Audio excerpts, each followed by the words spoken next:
Hello mga ka-easy! So today our topic is about writing quadratic equation to standard formula. So meron akong pin-prepare dito na dalawang examples para mas madali nating maintindihan yung topic na ito. So tandaan natin that the standard formula of quadratic equation is ax squared plus bx plus c equals 0.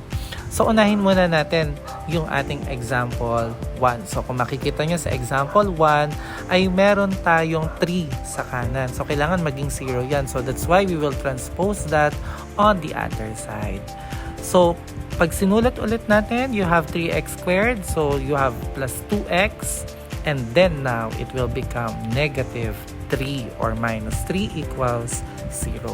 So that is now the standard formula. So there we can easily identify what is the value of A, the value of B, and the value of C. Now magagamit natin to sa future topic natin sa algebra. So here we have 3 and B equals 2 and C equals negative 3.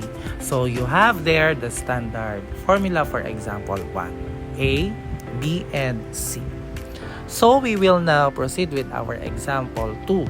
So tandaan ulit yung ating standard formula, ax squared plus bx plus c equals 0. So here makikita nyo meron tayong nakasulat dito sa ating kanang bahagi. So kailangan maging standard formula muna natin siya. So yun yung standard formula natin. So yan, so kailangan nating ilipat yung 2x squared. So magiging negative 2x squared. And then copy 4x. So pero later itatranspose natin yung negative 5. So for now we will just write plus 4x plus 5 equals 0. So yan, naka-standard formula na yan. So we can now easily identify what is the value of A, the value of B, and the value of C.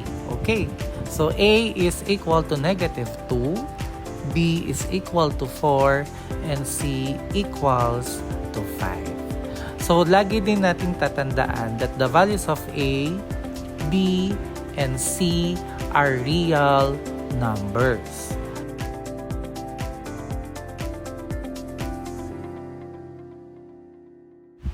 Salamat sa inyong pakikinig sa ating lesson today. Hanggang sa muli mga ka-easy!